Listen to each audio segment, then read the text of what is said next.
Hello students. Today we will talk about a topic which is really very interesting. The topic which I have selected today is from O level physics 5054, unit number 2, kinematics.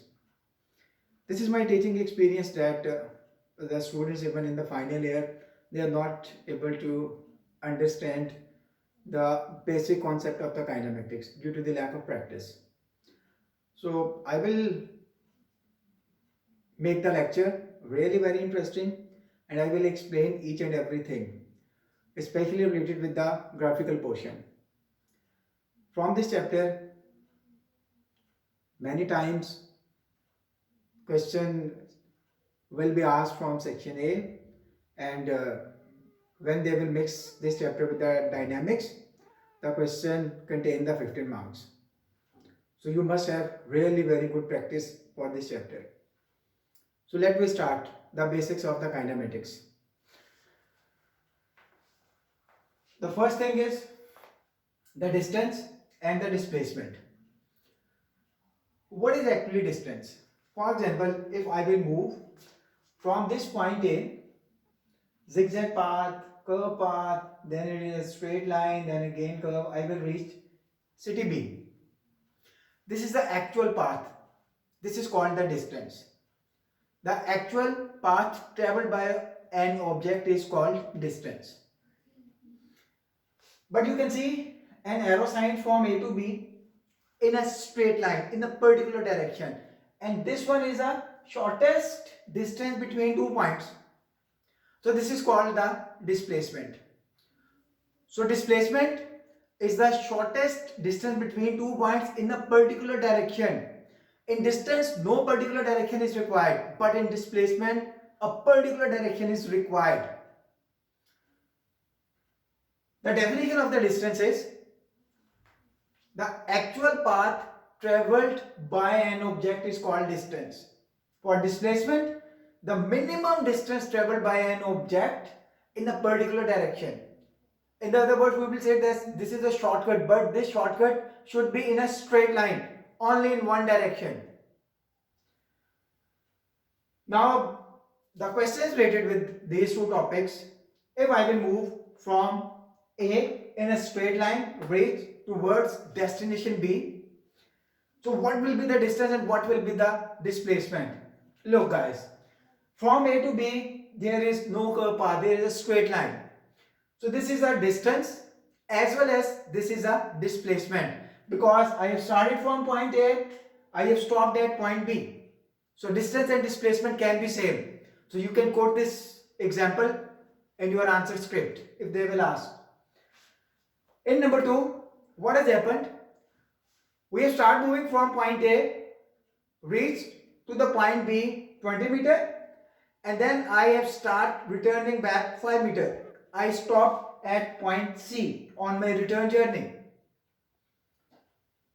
So my total distance will be 20 plus 5 will equal to 25 meter. Now what will be the displacement? Displacement is always the distance between initial and final destination. So what was the initial destination? It was A. What was the final? It's C. It's not B, because we have stopped in opposite direction after traveling the distance of 5 meter. So now what is left behind between A and C? For the distance we have add 20 and 5, but for the displacement we have subtract 20 and 5. So the answer will be 15 meter. Always write down the unit, because unit contain 1 mark in one question. We will talk about the paper solving technique in the coming lectures, inshallah. Number 3. Now I have started from A, I reached at point B and covered 20 meter distance, and after that I moved back towards point C after covering 10 meter. So then what will be the total distance? Again the same technique. For the distance you will add the forward and the backward. 20 plus 10 gives you 30 meter. And for the displacement, yes, you are right, 100% right, good answer. So 20 minus 10 gives you equal to 10 meter. So now one thing you have observed that when you will start moving from point A reach towards point B, now when you are going back to the original location towards point A, the distance will start increasing but the displacement will start decreasing. In number 4, I started from A, I reached at point B and then came back towards point A. Now there is no gap. Now there is no gap between the initial and final destination. Now what will be the distance? The distance will be 40 meter, 24 going, 24 coming, and the displacement will be 20 plus 20 gives you 40 meter and 20 minus 20 equal to 0 meter. Now there is no displacement. So this question has been asked so many times in the past papers for the O levels 5054 related unit to kinematics. They will ask in the question that give one example from the daily life when the distance will travel but displacement will be 0. So guys, you can give 2 examples. So one example I have written over here, move from A to B in a straight line and move back. Or other example, you can quote that if you will complete one revolution starting from point A and reach at point A, again the displacement will be 0 but the distance will be traveled. Another example, if you will start moving from point A, reach to point B, then C, then D, and then you will reach again to its original location at point A. Then the displacement will be again 0 but the distance will be traveled. I am sure now you are really very clear about this example. The next one definition is the speed. Speed is the distance traveled per unit time, or the rate of change of distance is called speed. So 2 definitions you can quote in your answer script. The formula, now 2 things related with this formula. Sometimes they will ask that write down the symbols for the formula, write down the expression for the formula. So make it really very clear. When they will ask about write down the expression, what you will do? You will write down speed equal to distance over time. But if you will write down in expression v equal to s over t, your answer will be crossed. If they will say write down the formula of speed in form of symbols, so use the symbols to represent the formula. V equal to s over t. The SI unit for the speed is meter per second. The best way to write it down, m s minus 1. I really prefer that you will have a sufficient practice to write down this unit in this way. It is also acceptable, but the much better technique is write down the unit in the power of minus 1. The other unit, we have commonly observed that in the car speedometer, the speedometer will represent the reading in kilometer per hour. Now the next one is the average speed. So what is the average speed? It is the total distance traveled over total time. You start moving from your home. Your destination is your school. Sometimes your speed increase, sometimes your speed decrease, sometimes you stop at signal, sometimes you stuck in the traffic. So how can you calculate the total distance from the speedometer? How can you calculate the total time from the wristwatch or the stopwatch or the digital clock which is in your mobile? And how you can calculate the average speed? You will apply the formula total distance traveled over total time. Start your stopwatch when you will leave from your home. Stop the stopwatch when you will reach at the gate of your school. So you can calculate the average speed, total distance over time, over total time. Now the next one part is the conversion. So many students are not able to calculate the conversion or move from kilometer per hour to meter per second and vice versa. I will tell them a very easy way.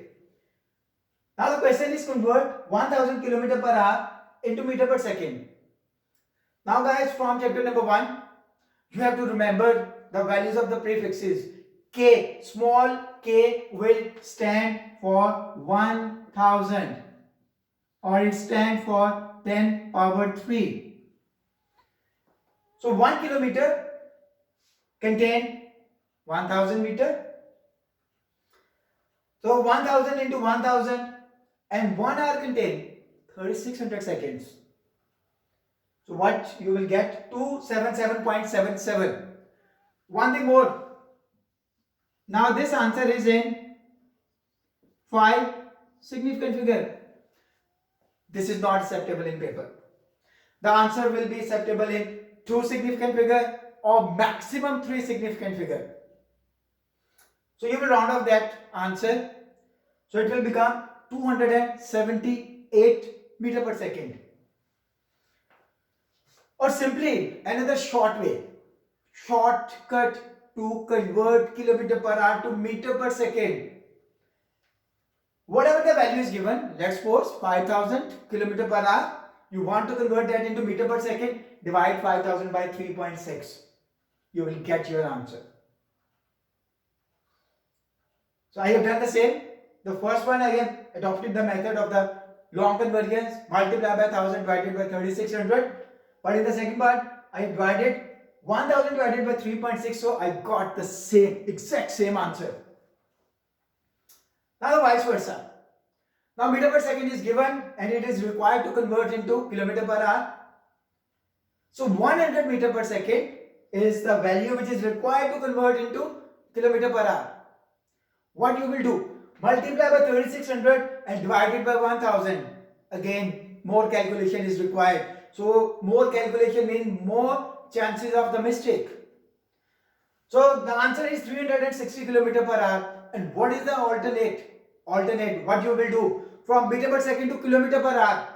Simply multiply the value given by 3.6. You will get your answer. Now the average speed. A few practice questions related with the average speed. In the first 80 seconds, object traveled 800 meter. Then in the next 20 seconds, it traveled further 200 meter. What is the average speed? So if this question contains 3 marks, write down the formula. 1 mark. Average speed equal to total distance over total time. 800 plus 200 divided by 80 plus 20. Substitute the values. You will get the answer 10 meter per second. So 1 mark for the formula, 1 mark for the value substitution and 1 mark for the answer. Always write down the correct unit.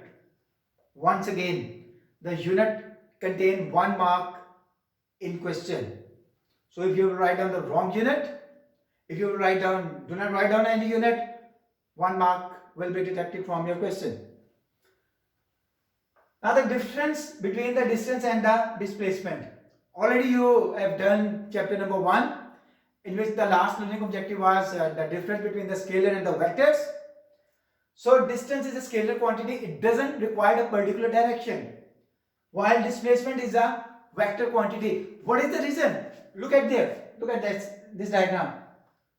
In that diagram, you can observe very clearly that displacement is the shortest distance between 2 points in a particular direction.